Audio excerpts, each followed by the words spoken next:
Y ya estamos en línea con el viceministro de Economía, el señor Iván Haas, para hablar acerca de este proceso de recuperación que se da en la economía y principalmente las proyecciones que se tienen de acuerdo a las últimas acciones encaradas también por parte del gobierno, de manera conjunta también con el Banco Central del Paraguay. Viceministro, ¿cómo está? Muy buenos días para vos, para toda la audiencia, teleaudiencia, perdón, que nos está mirando. Un gusto estar en el programa. Estamos aquí para aclarar todo tipo de dudas que tengas respecto a la economía. Viceministro, estamos siempre atentos a la evolución de la economía. Venimos de un año bastante complicado, se esperaba más también al inicio de este año, pero lastimosamente y principalmente cuando hablamos de los rubros productivos en nuestro país, pilares también de nuestra economía, el agro, la ganadería, esto también nos está pasando factura, las condiciones adversas y en un contexto también podemos decir desfavorable todavía. ¿Qué podemos decir? Si podemos hablar para ponernos en contexto y luego avanzar también conforme a las acciones que se están encarando. Por supuesto, si te parece, te doy un poco un contexto, como bien dijiste, de dónde venimos, dónde estamos y hacia dónde vamos. Recordemos que el año 2019 fue un año muy complicado ya para la economía nacional. Increíblemente, en el mismo año tuvimos inundaciones y sequías, ¿verdad? Y recordemos que la economía paraguaya sigue siendo muy dependiente todavía de las condiciones climáticas. Ya en ese año el gobierno había impulsado en su momento un plan de recuperación económica muy, digámosle, con mucho énfasis en las obras públicas. De hecho, ese plan todavía tuvo un efecto de derrame incluso durante el 2020 que es cuando nos cae la pandemia con todo, ¿verdad? Entonces, ese año de la pandemia, como recordarán, el gobierno puso a disposición una batería de medidas que estaban orientadas a atenuar la caída de la economía. Entonces hay que ser bien claro, atenuar la caída, porque ningún país en el año 2020 pudo crecer económicamente debido a la pandemia. Y de hecho, los resultados de esas medidas podemos ver en el cierre de la economía del 2020 con una caída del 0,8% que tuvimos ese año, que fue la menor en toda la región. Y como yo siempre digo, lejos de considerar esta menor caída como un discurso triunfalista, realmente lo único que nos dice es que las medidas que se adoptaron en ese momento fueron las adecuadas, porque como dije, eran para atenuar la caída. Entonces, al ser el país que menos cayó, quiere decir que las medidas fueron las correctas. Ya el 2021 lo encaramos de una manera distinta, digámosle con más liberalización de los sectores, y de hecho eso se vio en el crecimiento económico que tuvimos el año pasado con un 5%, ¿verdad? Que fue un poco la característica de todos los países, caer mucho en el año, o números negativos en el año 2020 y ya un efecto rebote importante en el año 2021, ¿verdad? Y prácticamente todos los países tuvieron ese comportamiento. Ahora, ya para el 2022 y en adelante, las proyecciones de distintos organismos internacionales como el Fondo Monetario, Banco Mundial, incluso las propias proyecciones de los países, hablan ya de un ajuste nuevamente a un crecimiento de tendencia. O sea, es decir, 2020 caída, 2021 una recuperación fuerte y ya 2022 como una vuelta a la normalidad, por llamarlo de una manera. De hecho, habrán visto que el Fondo Monetario ajustó sus proyecciones para el año 2022 hace poco. Ajustó con respecto a unos números que tenía inicialmente en octubre del año 2021 y lo ajustó en enero de este año. Eh, Podemos desglosar esto por regiones del mundo y por países. Por ejemplo, la economía mundial, la proyección inicial para el crecimiento del 2022 era del 4,9. Tras este ajuste que mencioné recién, eh, esto pasa a un 4,4%. Si dividimos esto en economías avanzadas, esto pasa de 4,5 a 3,9, economías de desarrollo de 5,1 a 4,8, y Latinoamérica y el Caribe, que es la región que nos importa, pasó de un 3 a un 2,4. Entonces hubo un ajuste a la baja por parte del Fondo Monetario en la revisión que hicieron en enero. Esto podemos ya introducirnos en países. Por ejemplo, el caso de Brasil tuvo un ajuste importante, que inicialmente la proyección era del 1,5, bajó a 0,3%. La estimación para Paraguay también sufrió un ajuste que pasó de 3,8 a 3,7, un ajuste mínimo. De hecho, ahí en ese 3,7 las proyecciones del fondo coinciden con las proyecciones del Banco Central, que son los números que hoy tenemos vigentes, ¿verdad? Hoy sigue siendo la proyección de 3,7 para el año 2022. Esto va a tener una revisión en abril hay que decirlo que seguramente ya en esa revisión el Banco Central incorporaría los efectos climáticos que hoy está pasando el campo principalmente. Entonces, es ahí donde tendríamos que ver hacia dónde se ajusta este número del 3,7. Sin embargo, yo siempre trato de ver un poco el otro lado de esta moneda. Hay otros sectores que están mostrando un dinamismo muy importante. Por ejemplo, la construcción propiamente es un sector que ha mostrado un crecimiento sostenido ya inclusive del año 2019. Recordemos que construcción es un sector que no paró inclusive en la peor parte de la pandemia, cuando las restricciones eran más severas. Entonces, es un sector que está mostrando un crecimiento sostenido hace tiempo. También lo que es manufactura, servicios. Yo creo que servicios es uno de los más importantes debido a que es el sector que más mano de obra emplea. Sin embargo, como dije, la contracara de esta moneda son aquellos sectores como ser el agrícola y la electricidad y el agua, ¿verdad? Porque recordemos que también los ríos están teniendo un efecto climático importante con una baja, lo cual, la baja en su nivel, lo cual lleva a una menor producción de energía eléctrica. Entonces, de hecho, la electricidad y el agua han mostrado un indicador negativo de crecimiento de menos 16,5 al tercer trimestre del año 2021 comparado con el trimestre del año 2020. Y para el sector agrícola me gustaría mencionar que el gobierno ha tomado medidas de apoyo al sector. Y lo destacable de estas medidas, diría yo, es que se ha tomado muy tempranamente. De hecho, en el mes de enero ya el equipo económico decide adoptar estas medidas, se comunica y finalmente esto va a ayudar tanto al pequeño productor como a los grandes. Acá hay que, para que la gente entienda un poco cómo viene el campo, ¿verdad? Tiene como dos tiempos, dos grandes etapas, ¿verdad? Esta campaña 2021 y 2022. La primera etapa es aquella que se sembró en promedio en el mes de septiembre y en la primera cosecha se levantó en enero. Esa es la etapa que ya ha tenido una merma importante, ¿verdad? Debido a la situación de sequía. Al día de hoy es complicado todavía decir, dimensionar exactamente cuánto fue la pérdida, debido a que aún se siguen levantando datos estadísticos. Entonces todavía no podemos dimensionar al día de hoy exactamente cuánto fue la pérdida, pero de que hubo. Ahora, esta segunda etapa que se conoce habitualmente como safrilla, es la que se siembra en enero, ¿verdad? Entonces es como esperanzas renovadas para aquellos productores que pudieron volver a sembrar. Esperanzas renovadas, digo, principalmente como dije, somos muy dependientes todavía del clima. Las lluvias que vinieron en estos días prácticamente en todo el territorio nacional ayudan a que esta nueva siembra pueda tener un mejor rendimiento que la primera etapa. Esta segunda etapa es aquella que se levanta entre los meses de marzo y abril. Así que esperemos que estas lluvias puedan acompañar nuevamente el proceso de esta nueva etapa.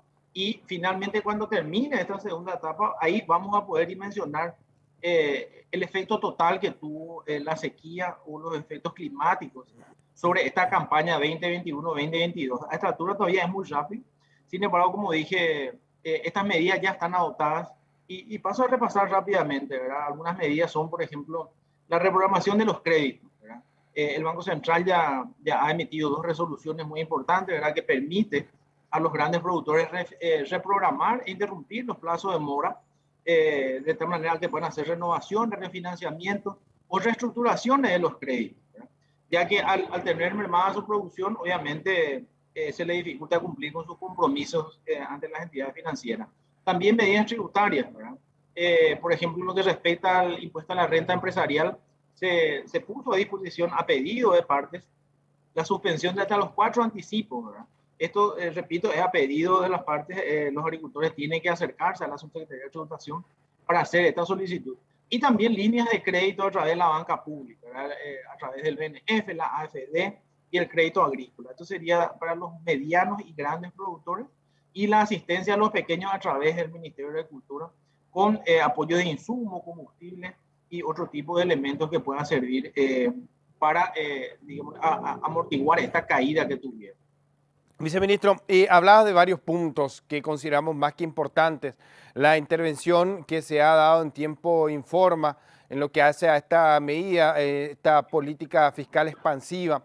Ahora volvemos tal vez ya podemos decir una política restrictiva de cierta forma, pero siempre estamos hablando, y a esto hago mención también al presupuesto de gasto de la nación, a proyecciones en cuanto a un escenario que muchas veces hablamos que sería el ideal tal vez, pero cuando reina la incertidumbre, como bien mencionaba, esto se extiende aún más, hay una brecha importante en donde se tienen que dar estos ajustes. Y si bien la esperanza hoy día está en la safriña, están en que mejoren las condiciones, también existe una realidad, ya no contamos con los mismos fondos con los que se contaba anteriormente, estos fondos de emergencia que si bien fueron una medida extraordinaria para una situación extraordinaria, valga la redundancia, hoy día ya no se cuenta con estos fondos, pero existe también una realidad cuando hablo del presupuesto porque se debe de lograr el equilibrio. En este sentido, ¿cómo se piensa avanzar sin descuidar justamente estos sectores más vulnerables y de si existe tal vez un plan B ante este escenario? Porque cerrábamos el año en una situación bastante compleja, se esperaba algo mejor a esta altura y ya lo decía usted que en el mes de abril, cuando hablamos de la política monetaria, el Banco Central saldrá a dar su nuevo informe, pero ¿cómo se podría, digamos, avanzar en un escenario de incertidumbre cuando los números hoy día también ponen en aprieta al Estado? Sí. Al respecto, nosotros tenemos que ser conscientes que nosotros estamos lo que llamamos aquí desde la política fiscal en un plan de convergencia fiscal, que es justamente retornar a indicadores sostenibles. ¿Qué significa esto? ¿Verdad? El año 2020 nos llevó a salir completamente de lo que era una política fiscal sostenible a largo plazo. Se tuvo que romper la regla de la regla fiscal que establecía como un límite del 1.5% del déficit. Entonces, esa ruptura nos llevó a un déficit del 6.1, 6.2% para el año 2020. Entonces, de ahí en más nosotros nos trazamos un plan de convergencia fiscal que es retornar gradualmente nuevamente al 1.5. Recordemos que el año pasado la meta para el déficit fiscal era el 4. Nosotros cerramos por debajo, o sea, 3.6, mejor de lo estimado inicialmente.